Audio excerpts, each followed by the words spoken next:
Magandang araw para sa lahat ng ating minamahal na mga SSS pensioners. Ngayong araw po ay mayroon kayong dapat malaman at aking ibahagi para mayroon kayong idea kung ano yung gagawin ninyo. Dahil may tatlo na mahalaga at importanteng bagay na mangyayari sa mga senior citizens ngayong buwan ng Pebrero. Ano kaya ito? Ating pag-uusapan. Ito ang dapat na alamin ng ating mga senior citizens na dapat nilang gagawin at dapat nilang malaman. Una na dyan is kailangan nating magpaakop. Paulit-ulit ko itong sinasabi na para hindi po maputol ang ating tinatanggap na pensyon sa SSS, kinakailangan po nating magpaakop. Dahil ang pagpaakop po ay inaalam po ni SSS ang status ng isang pensioners ni SSS. Kung ito ba ay legit ba ang tumatanggap ng pensyon sa SSS, kung ang isang pensioner ba ay buhay pa, or kung ano yung update at status ng isang miyembro o isang pensyonado ni SSS. Kaya need po magpaakop dahil kung hindi po tayo magpaakop, maaari pong maputol ang ating tinatanggap na pensyon. Pero hindi naman po permanently na mapuputol, temporarily lamang po.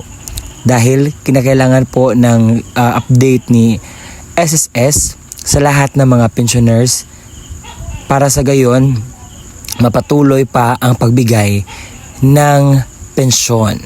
Baka kasi yung iba namatay na, or yung iba is hindi na alam kung anong status nila, para naman mayroong update si SSS sa kanilang data.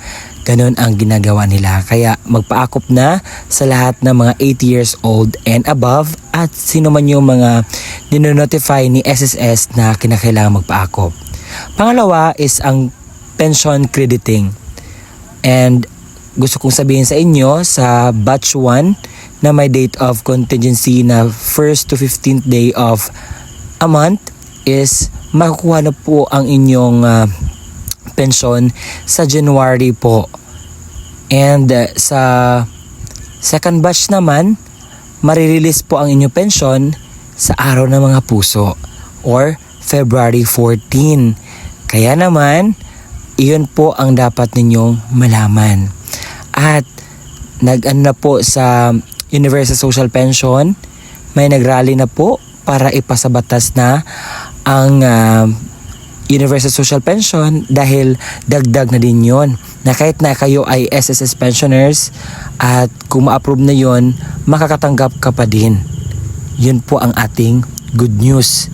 At sa mga nagtatanong po sa akin kung mayroon bang second tranche, mayroon bang update, ipinakita ko na po sa inyo ang update at sagot ng ating SSS President, and never po mangyari this year dahil meron po siyang ginagawa na mga bagay na kung saan makakatulong sa pagtaas ng kanilang kontribusyon or tinatanggap ng kontribusyon sa mga pensioners or members. Yun lamang po ang ating vlog for today, na sana'y meron kayong natutunan at na sana'y marami kayong mga kaalaman na nag-gain ngayong araw. Maraming salamat sa panonood, and don't forget to subscribe my YouTube channel. This is me, Ruel Benisotanyo.